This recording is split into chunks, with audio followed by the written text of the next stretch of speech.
until our father died. We used to have many good times celebrating together. A caring father, a comforter, a friend, loved by his people, a peacemaker, and an advisor, went to the land of no return. Oh, death, death that knows no king or queen. On one fateful Saturday morning, the 10th of March 2012, my own father left this world. Life now took a different direction and had no meaning at all.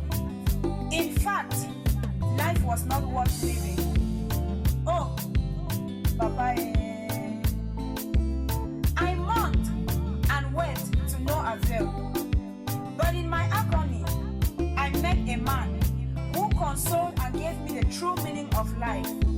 He is even the one that inspired me to come out with these messages for his people.